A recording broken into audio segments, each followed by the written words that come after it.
Rahmatullah Subhanahu wa taala. Insyaallah amanah dan berbahagianya seperti mana yang telah Tuhan janjikan pada bulan yang lalu. Pada bulan yang lalu, insyaallah kita akan membahas tentang sebuah ajaran yang disebut dengan Jabariyah. Jadi pada pertemuan yang lalu kita sudah membahas Mu'tazilah, Qadiriyah, Syiah dan beberapa yang lain lagi, Khawarij. Dan insyaallah pada malam yang berbahagia ini kita akan membahas khusus tentang faham akidah sesat yang disebut dengan Jabariyah.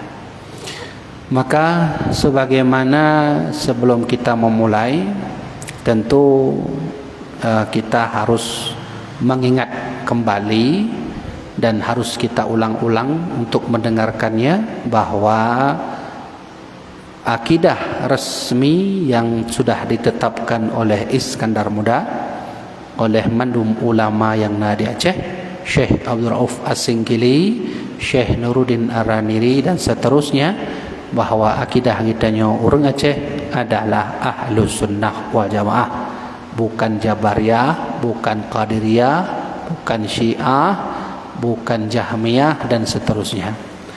Maka kita selaku orang Aceh yang memang nek dan kakek kitanya, raja kitanya, ulama kitanya pada masa generasi masa kerajaan Aceh Darussalam, yang ke Ahlus Sunnah wal Jamaah, setidaknya kita bersama harus faham akidah-akidah di luar Ahlus Sunnah wal Jamaah.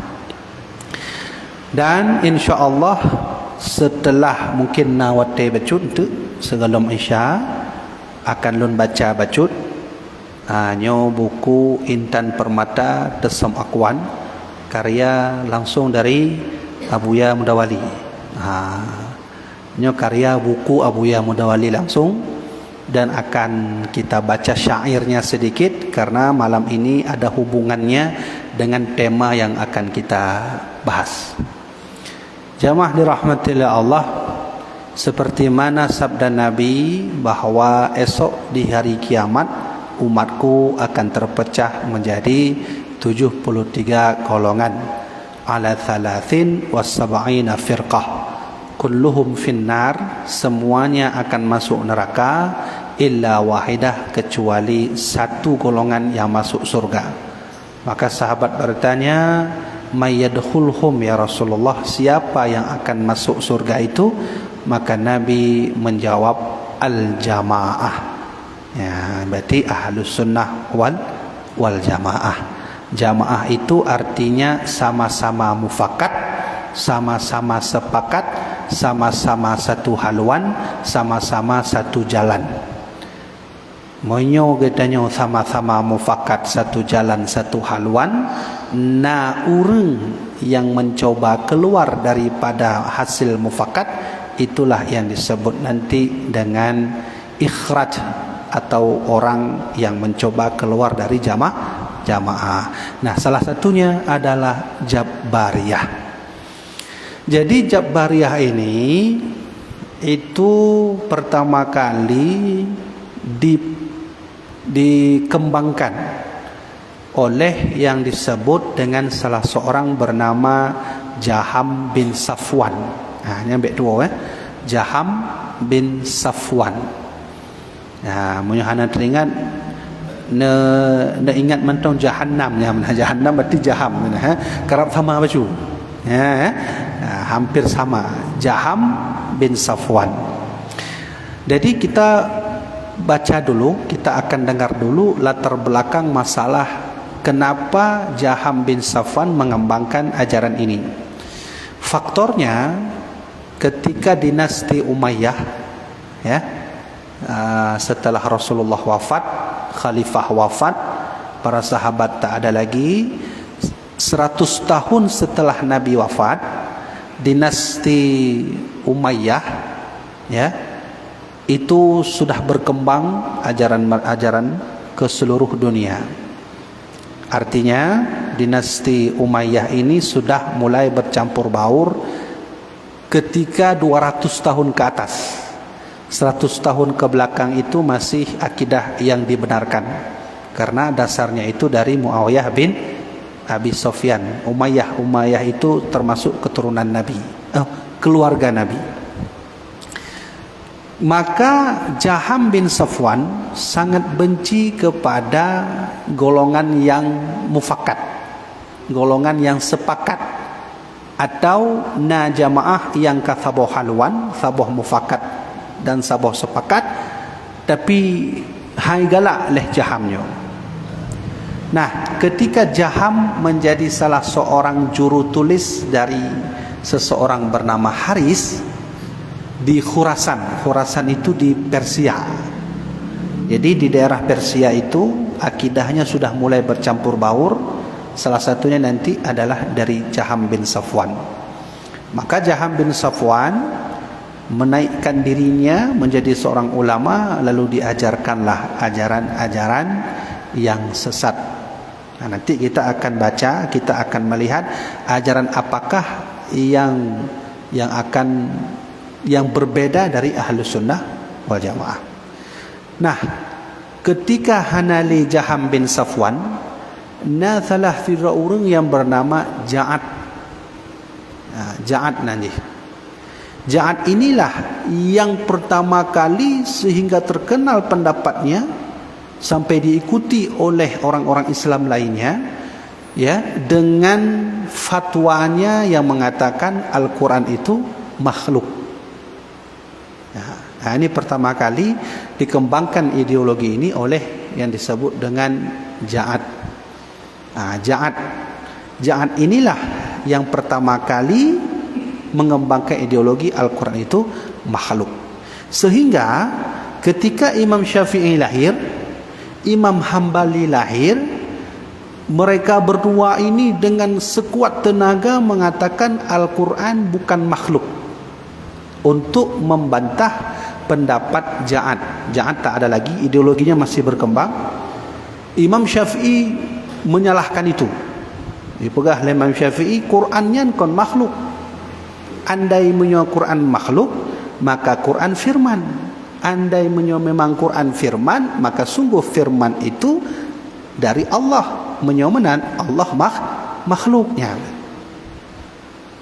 Nah, Al-Quran itu kalam Allah. Andai kita katakan Quran makhluk, maka kalam Allah itu makhluk. Kalau kalam Allah berasal dari Allah, maka Allah makhluk. Maka dibantah oleh Imam Syafi'i, sehingga Imam Syafi'i, ya, riwayat beliau masuk dipenjarakan, bahkan menurut riwayat Imam Syafi'i diracun. Ada dua pendapat kenapa Imam Syafi'i wafat tiba-tiba. Termasuk murid beliau, murid kesayangan Imam Syafi'i, Imam Imam yang kedua lah, jadi Imam Buaiti. Imam Buaiti ini murid tersayang Imam Syafi'i. Jetakan laju Imam Buaitinya adalah Syafi'i kedua. Fama malam lagi gurih. Maka selama ini yang kita baca-baca karya Imam Syafi'i itu berkat dari Imam Buaiti.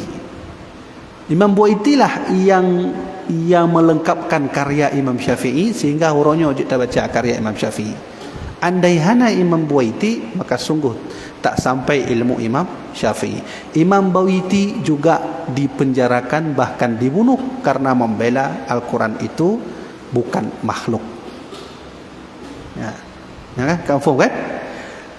Timbullah lagi seorang murid Imam Syafi'i, yaitu Imam Hambali, juga dipenjarakan oleh mereka yang tak senang, ya, bahwa mereka tidak membela pendapat dari Ja'ad.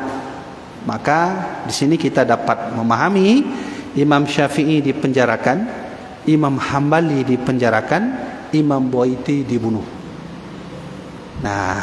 Nah, di sini kita dapat menangkap bahwa ajaran ideologi Ja'ad itu sudah teracuni yang disebut dengan faham radikalisme. Hati-hati sedang. Karena di Aceh sudah mulai ada faham radikalisme dengan cover Quran, dengan cover sunnah, dengan cover hadis. Baik salah memahami bahasa alun. Al-Quran dan hadis tak akan pernah salah sampai hari kiamat. Ya.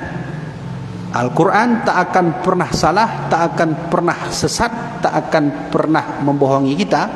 Quran tetap benar sampai kiamat.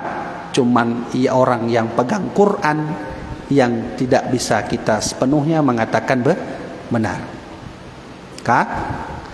Nah, nyampe dua, yang pertama kali mengembangkan Jabariyah adalah Ibnu Safwan, atau Jaham bin Safwan. Yang mengembangkan muridnya, penerusnya, yang menambah lagi ajaran yaitu Al-Quran makhluk adalah yang bernama Ja'ad. Menyamanan alhamdulillah kita kalau tak pahami pendiri Jabariyah. Nah, sekarang kita belajar, kita mari sama-sama mendengar ajaran dari Jabariyah.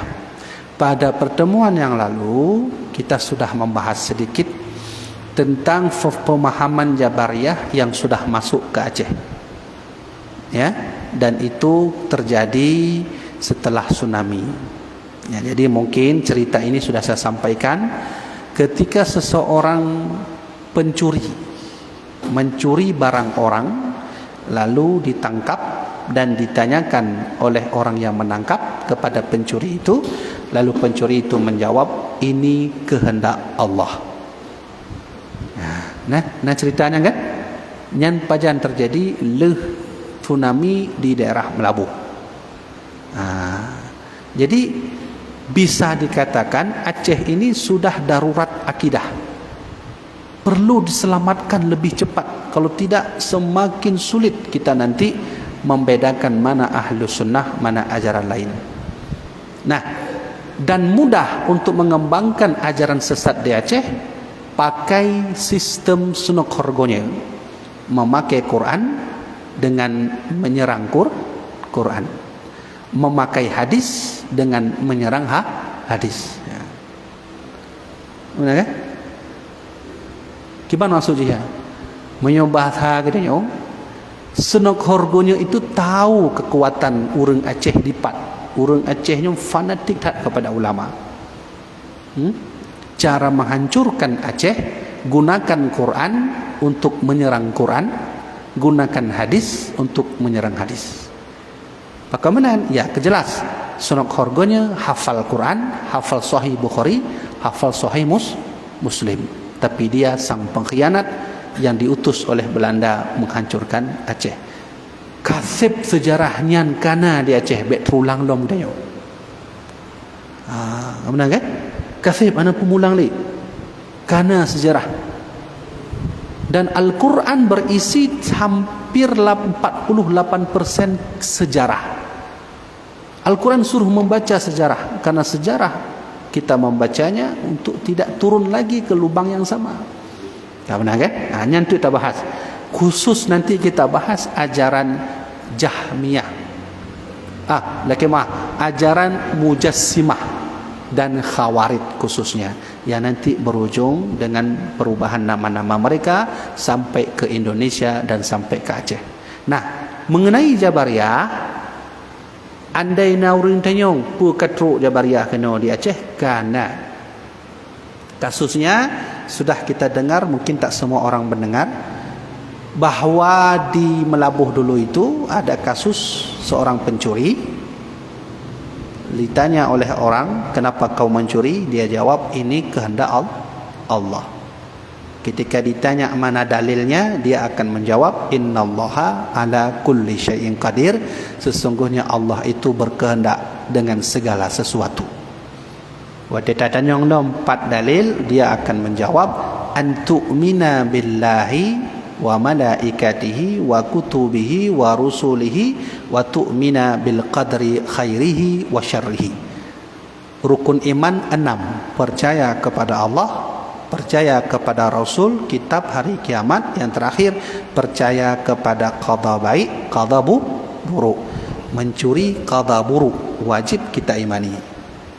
Berzina, qada buruk, wajib kita imani. Nah salah tu. Kan nah salah lu pegahnya. Hati-hati. Strategi sunnah horgonya menyerang sunnah dengan sunnah, menyerang hadis dengan pakai hadis.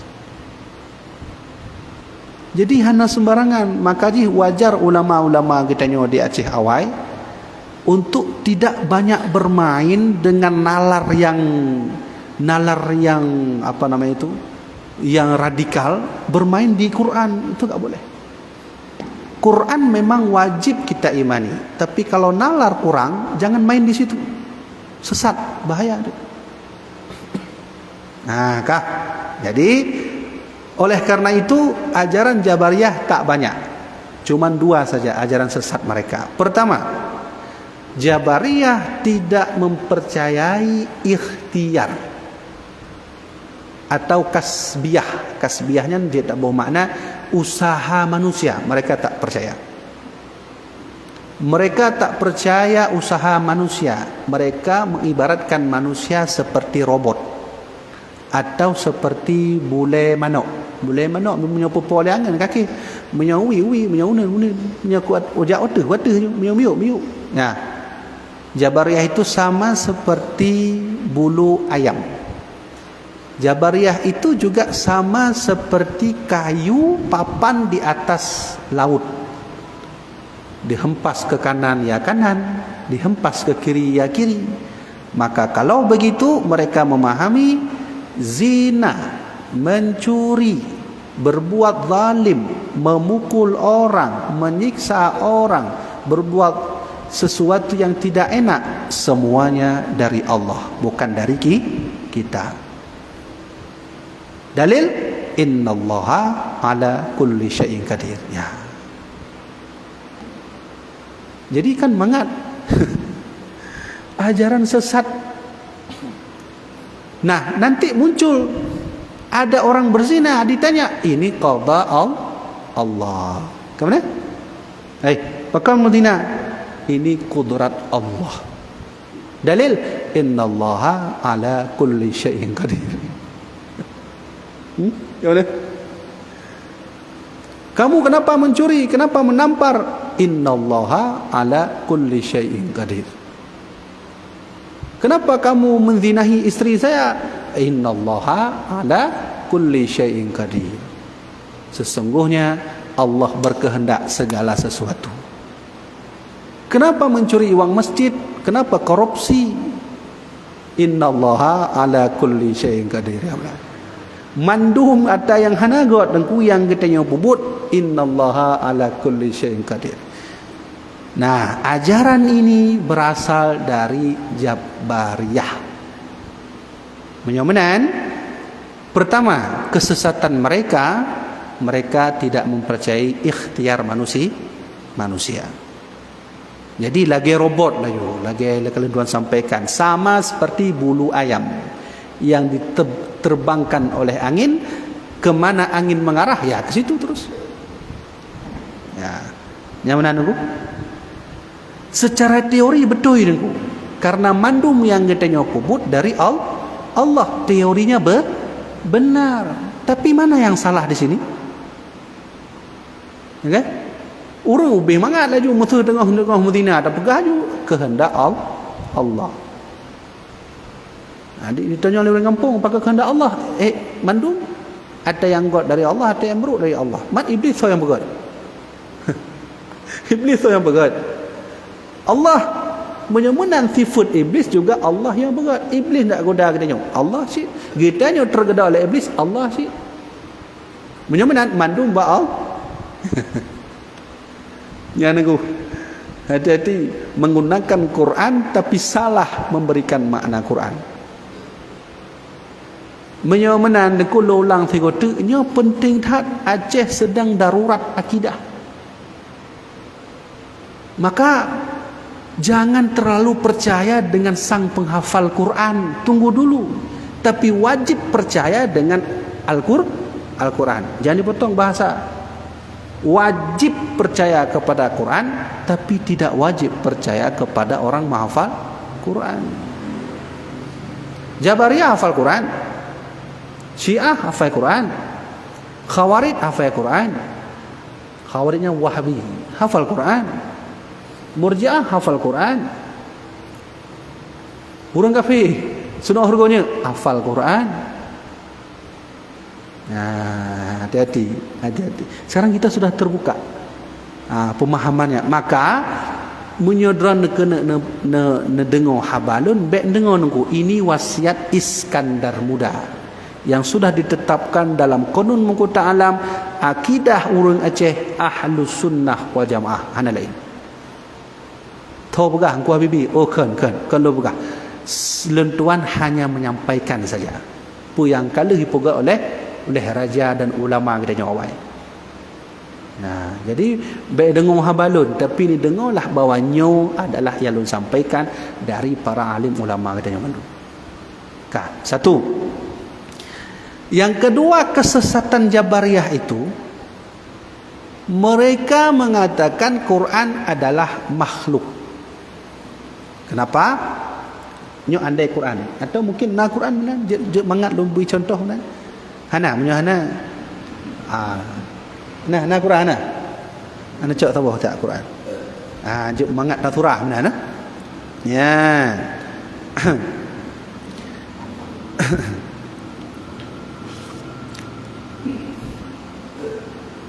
Get mah aku bah. Nuka sibuk rana. Get. Nah, jamaah dirahmatillah Allah, pemahaman Jabariyah itu begini. Nah, coba lihat ini Al-Quran. Ini mereka memahami bahawa ini lapik ini adalah makhluk dan kertas makhluk, kertas Quran makhluk dan tulisan juga makhluk. Nah, Allah ketika berkalam itu tidak mengandung huruf, tidak mengandung makna. Kalau Allah berbicara dengan huruf, sungguh Allah itu makhluk. Hati-hati. Ini makhluk karena buatan manusia. Lapik makhluk karena buatan manusia. Tulisan juga makhluk karena ditulis oleh manusia. Kalau begitu Jabariyah memahami sepenuhnya Al-Quran adalah makhluk. Ya. Secara teori itu benar kata Jabariyah. Tapi pemahaman mengamalkannya salah. Menyomenan yang disebut Qurannya nyempat engkau. Ya kan? Yang disebut firman Allah, kalam Allah itu yang mana? Kalau kita sebut lapik kalam Allah, ini manusia yang buat. Ya kan? Kalau kita sebut ya, ini tulisan adalah firman Allah, bukan. Kenapa? Yang tulis pabrik. Yang pencet tombol start juga manusia. Maka sepenuhnya ini buatan manusia. Terus pertanyaannya, di mana posisi Quran dan firman itu? Ya. Nah, salahnya Jabariyah di situ. Jabariyah sudah benar, dia katakan semuanya ini makhluk. Salahnya mereka di mana? Ternyata yang disebut Quran itu oleh almarhum Abu Ya Mudawali dalam kitab Al-Fatawa, wadeta baca. Nyo contoh ketika lun buka Quran, maka saya membaca surat Al-Fatihah. Bismillahirrahmanirrahim. Alhamdulillahirabbil alamin. Ketika jamaah mendengarkan suara saya bahwa itu Al-Quran dan memahami makna artinya alhamdulillahirabbil alamin, artinya segala puji bagi Tuhan semesta alam, itulah yang disebut Quran. Firman, makna. Contoh lain, ketika kita membuka Quran ada tertulis kalimat qul huwallahu ahad. Tulisannya qul huwallahu ahad. Ketika lun tanya Mbak Don Mandum, apa artinya? Qul huwallahu ahad. Katakanlah Tuhan itu esa. Itu makna. Makna itulah yang disebut nanti dengan firman Allah. Terlihat tidak makna? Tidak. Yang terlihatlah lafaz, yang terdengar di telinga suara, yang dipahami oleh otak makna. Itulah firman Allah Subhanahu wa taala. Firman itu berwujud, tapi dia tidak tertulis, tidak bisa ditulis. Contoh lebih mangat lom beri surah, de katanya mehet dah baju hebu. Dan nam ratha wate mehet baju hebu de. Umanya kada tak yang kena baju hebu. Dia orang jak tanya de nya ni pak hidup pe bak perut. Ladu mengatanya munyo de tak mat bak perut. Andai tak pelah perut hana de nya nunggu. Ya kan? Nah de nya kiban bentuk de. Pe bulat mana? Bentuk de nya. Bentuk lapar itu bagaimana? Bulat kah? Panjang? Pul lagi pulpen mana? Ya menacit firman Allah tu begitu. Saat kita melafadzkan Quran, keluar maknanya itu dapat kita pahami dalam fikiran, itulah yang disebut Quran. Adapun ini semuanya adalah makhluk. Jadi Jabariyah itu benar teorinya, salah cara mengamalkannya. Nah, baik. Tadi kita sudah bahas bahwa Jabariyah tidak percaya kepada kasbiyah, ikhtiar. Memang teori dia betul dengku. Mandum yang katanya puput huronyo yang terjadi di dunianya adalah kekuatan Allah. Kan benar? Zina dari Allah juga dengku. Iya. Mencuri dari Allah juga. Iya. Jadi benar dong Jabariyah. Salah. Bagaimana juga Allah memberi kehendak, hai hambaku, kau ingin mencuri ku izinkan, kau ingin tidak mencuri juga kuizinkan. Tapi ingat, ada nilai daripada yang kau lakukan, disebut ikhtiar. Ahlus sunnah wajib percaya kepada ikhtiar. Contoh, bak tawahurona salah siro sahabat ya intat unta, pudu unta pahili ke masjid. Nabi setelah solat bertanya, itu unta siapa di depan masjid? Itu unta saya, Nabi. Kenapa engkau tak ikat unta? Nanti dia lari. Maka sahabat itu menjawab, aku tak mengikatnya, Nabi. Biarkan begitu, ku pulangkan semua kepada Allah. Betul kan? Betul kan? Maka Nabi menegur, bukan begitu cara mengamalkannya. Kau ikat dulu untanya, nanti pulangkan kepada Allah. Ya. Kan benar kan? Jadi kon semarangan hanapu ya Rasulullah bahkan gadoh-gadoh junan kehendak Allah. Oh kan. Ikat dulu, amankan dulu, baru serahkan kepada Allah. Contoh kedua. Ketika Abu Bakar As-Siddiq pergi bersama Rasulullah ke Madinah, maka Nabi bertanya, Abu Bakar, anakmu di mana? Anak saya ya Rasulullah, Asma, sudah kutinggalkan di rumah. Bagaimana keadaannya? Sudah kuserahkan kepada Allah. Betul kan? Yang lagi Jabariyah mandum ba Allah.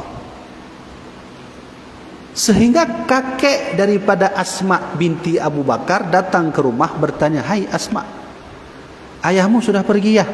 Sudah bersama Nabi? Ya. Terus apa yang diberikan selama kepergian itu? Bekal apa yang kau dapat? Aku takut tak ada bekal yang dititipkan oleh Abu Bakar kepadamu, hai cucuku. Tenang saja kakek, Abu Bakar sudah taruh duit 6.000 dirham tepat di bawah lantai. Namfum ku? Artinya munyo getanya mandum tapua ba Allah hana semarangan tapua, harus ikhtiar.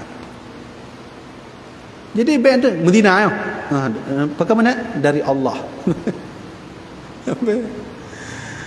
Kenapa tidak boleh begitu? Kalau kita meyakini adanya zina dari Allah, maka akan menafikan ayat la taqrabu zinanya. Ho tak perlu, ho tak mai ayatnya. Jangan dekati zina, ho tak mai putapu kabeh haju. Terhapus benar. Oh, enggak mungkin. Nah, maka sekarang kita sudah memahaminya bahwa Jabariyah dua saja yang sesat. Pertama, mereka tidak percaya kepada ikhtiar. Yang kedua, mereka mengatakan Quran adalah makhluk. Kan go? Terakhir, ketika orang bertanya, apakah pemahaman Jabariyah sudah ada? Sudah. Di daerah mana dominannya? Daerah barat selatan. Khawarij lebih kepada daerah timur utara, Aceh Timur, Aceh Utara. Lebih banyak di Aceh Utara, daerah Pidi. Ya, Jabariyah lebih banyak di daerah mulai dari Nagan barat sampai ke selatan. Maka almarhum Abuya menulis syair untuk membantah ajaran Jabariyah yang ada di daerah Nagan sampai ke sana. Maka ibuhlah syair beliau dengan judul Tesam Akwan. Ya, untuk dah baca dia. Jabariyah itu bagaimana modenya? Mereka selalu pulang ke hakikat. Ya, nak tahu mana? Baca-baca hakikatnya. Wa Allah, ya. Hanapu semayang le, menyotua semayang. Hanapu Allah Maha memaafkan, ke hakikat. Nak puasa? Hana dan saya enggak puasa. Enggak apa-apa. Allah Maha memaafkan. Enggak semayang ya? Enggak. Enggak apa-apa. Allah Maha memaafkan. Bacut-bacut hakikat. Jadi mereka mencari agar dapat hakikat, biar solatnya tidak lagi wajib. Puasa hana wajib le, umrah hana wajib le, haji hana wajib le, tinggal bayar pen 50 ribu, putar-putar mantong bak masjid awaknya ke haji. Hana pu payah tawa ke dia ke haji. Nyan kana nangku kana di Aceh sudah ada semuanya di Aceh. Saya ulangi lagi, biasanya daerah Khawarij itu lebih banyak dominannya daerah mulai dari Pidi, Aceh Utara, Aceh Timur tidak terlalu banyak, tapi banyak di daerah Aceh Utara. Jabariyah lebih banyak daerah barat, Nagan sampai ke selatan. Ya. Nah, makanya orang barat sana itu, Nagan sampai ke selatan, lebih kepada hakikat. Hana semayang, hana pulai, hana puasa, hana pulai. Hana mandum yang pelelong pegah, hana mandum ada yang begitu. Sedangkan daerah Pidi, daerah utara dan seterusnya itu lebih kepada syariat, hakikat tak perlu. Kembali kepada Allah tak perlu. Kerja. Kembali kepada Allah enggak usah, kerja. Ini namanya Mu'tazilah atau Khawarij. Maka Ahlus Sunnah di mana posisinya? Ahlus Sunnah tetap bekerja, tetap kembali kepada Allah. Tetap mencari uang, tetap uang kembali kepada Allah. Tetap sembahyang, juga sembahyang kembali kepada Allah. Tetap puasa, tetap naik haji sampai ke Mekah dengan bayar 30 juta, tapi juga kembali kepada Allah. Ini Ahlus Sunnah wal Jamaah. Sembahyang lagi biasa, haji juga, umrah juga, tuan semuanya kembali ke Allah. Ya. Maka lun baca syair Abuya bacut. Almarhum Abuya pernah buat syair namanya syair Tesam Akwan. Beliau pernah menulis nyo handalum baca mendum dia inti-inti tagai. So ishtighal ngan syar'i.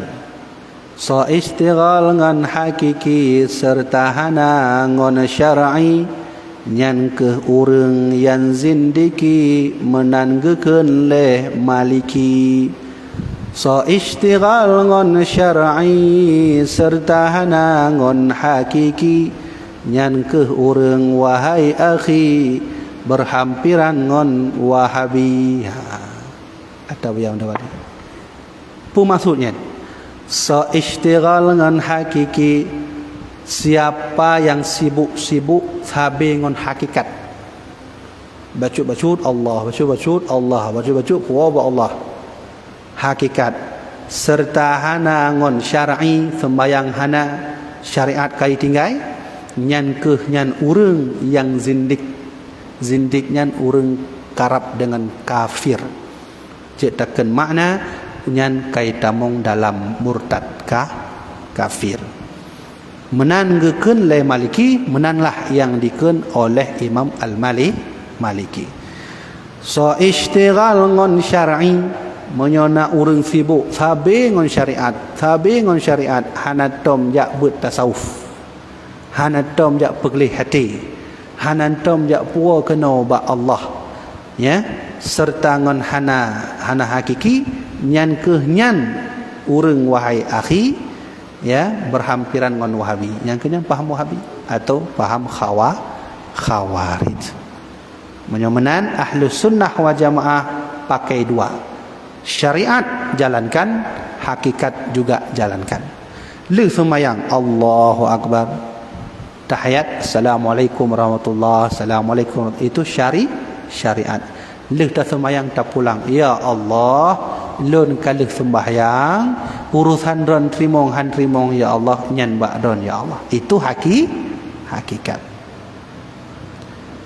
Biaya umrah 50 juta berangkat truk Mekah, tawaf, kemudian sa'i dan seterusnya.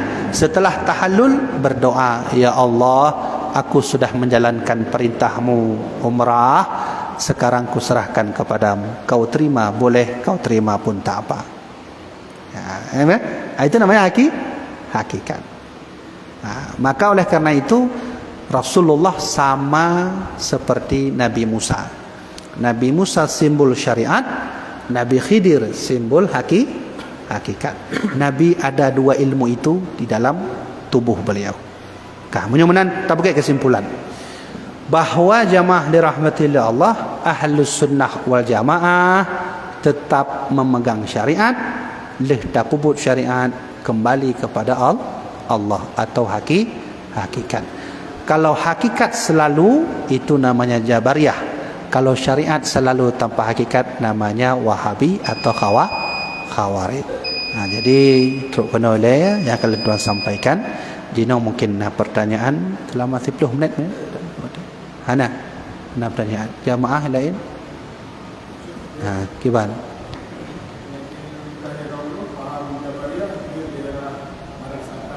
Ya.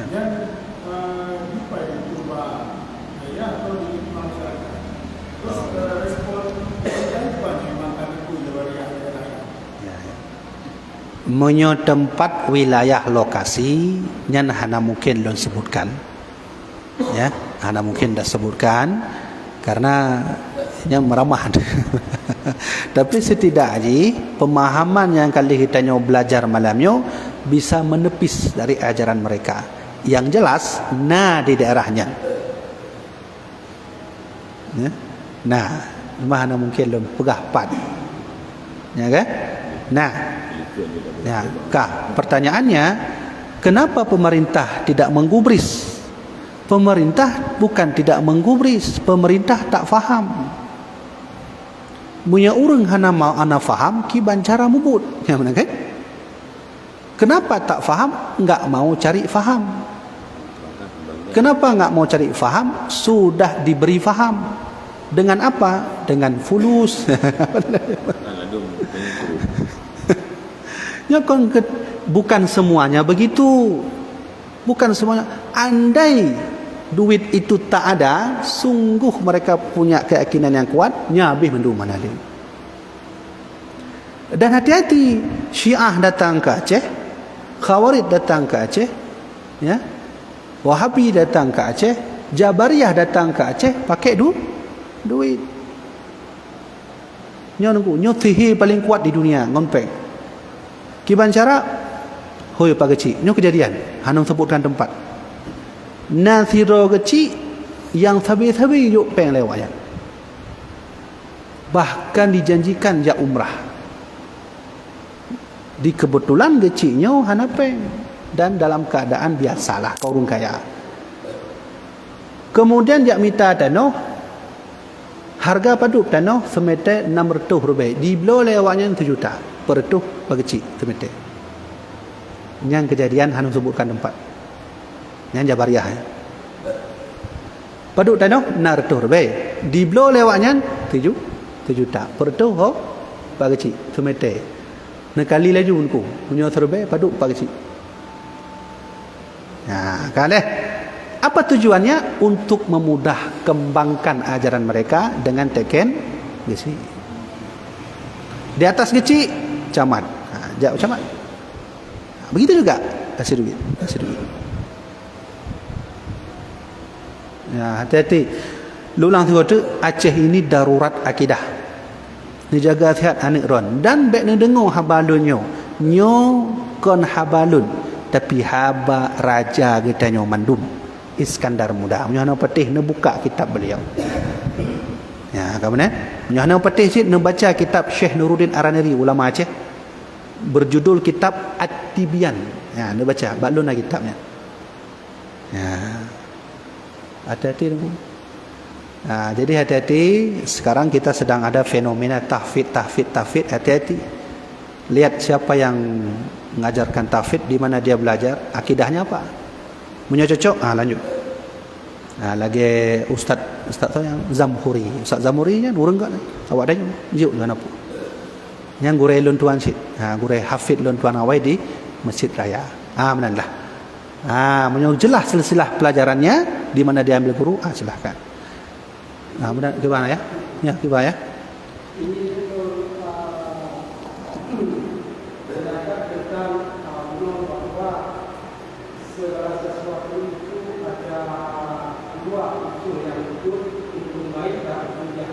Ya. Yang dan ibadah.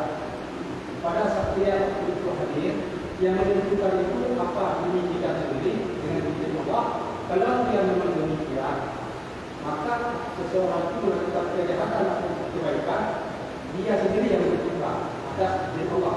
Yang di sini posisi takdir itu di mana? Ya. Ibarat surga neraka. Ini surga, ini neraka. Seorang hamba berdiri di depan. Allah katakan, hai hambaku, kau ingin ke surga, aku izinkan. Kau ingin ke neraka, aku takdirkan. Mau pilih mana? Pilih mananya ke disebut kasbiah, ikhtiar. Bandua karena takdir. Takdir tamong surga menyomohon Allah jo. Takdir kena tamong neraka juga menyomohon Allah akan jo. Maka di situ Allah suruh pilih, hai hambaku, ini surga, ini neraka. Kau mau ke sini, aku takdirkan. Kau mau ke sini, aku takdirkan. Silakan. Saya mau neraka, aku takdirkan. Silakan masuk. Kalau ingin merasakan panas. Itu namanya takdir. Kapan takdir itu ada? Hanya penjelasan agak panjang macam, cuma lu singkatkan. Usaha itu di tengah. Takdir Allah di depan, takdir Allah yang di belakang. Kedua-dua takdir ini bisa berubah kapanpun Allah mau. Sebelum nak usaha katanya kerana takdir Allah. Watika katanya mau usaha kerana takdir Allah. Bandua takdirnya bisa berubah sesuai kehendak Allah. Menyamana pertanyaan ji, 4 posisi takdir. Sebelum ada ikhtiar sudah ada, sesudah ikhtiar juga sudah ada. Kaji baik panjang lainnya urusan Allah mendung. Urusan takdir itu Allah. Jadi dulang tiga tu. Pajan takdirnya terjadi sebelum kita mau usaha kana, setelah kita mau usaha kana. Jadi takdir itu sudah ada sebelum ada. Dan akan ada sesuatu yang sudah ada. Jadi baik tabuh makna takdir tidak ada. Takdir akan selalu ada. Baik di depan, di belakang, di tengah dan seterusnya. Cuma ingat takdir itu bisa diubah. Ya, benar? Jadi kamu 4 posisi takdir kan? Posisi takdir kamu 4 kan? Sebelum ikhtiar sudah ada, setelah ikhtiar sudah ada. Man tanya lagi robot lagi Jabariyah. Kan Allah yang juk. Metu contoh kita tanya mahat tamu surganya kan. Ya Allah ilun pilih surga. Kajet lun takdirkan. Bak tengah jalan bacu tu tamu dalam pintu surga. Kata tena anak kau metu benar. Allah berkata, hai, neraka aja Allah nak galak kah tamu surga. Ya benar. Itu takdir. Takdir Allah tadi apa pertama? Diizinkan masuk surga. Man imubut lagi kan. Oh nak jadi kena ju. Neraka. Ya. Nasiro pendina, sabe mudina aku. Hantom semayang judi tabe-tabe. Mudina tabe-tabe. Tapi duduk wate mati, mehet mati dan kena mati, jok i ke akhir. Maka Allah yang tadinya ingin takdirkan ke neraka, Allah ubah takdir. Masuk surga. Ya kan? Jadi ikhtiar itu perlu. Ad-du'a'u mutaghayyirun bitakdir. Doa bisa merubah takdir. Kaji benanku? Ya, kaji jamaah dirahmatillah Allah. Inilah pelajaran kita malam ni. Insya-Allah malam untuk untuk bulan depan kita akan masuk ajaran Khawarij. Ini harus hadir semua karena Khawarij termasuk ajaran yang sudah banyak di Aceh. Syiah belum banyak lagi, Jabariyah hampir banyak, Khawarij sudah mulai banyak. Nanti kita akan belajar dari mana asal usulnya, hadisnya bagaimana, siapa pengembangnya, dan bagaimana bisa masuk ke Aceh. Kaji benarku? Demikianlah yang dapat tuan sampaikan. Dan bermanfaat bagi tuan sendiri, bermanfaat bagi jamaah dirahmatillah Allah. Dan tuan laki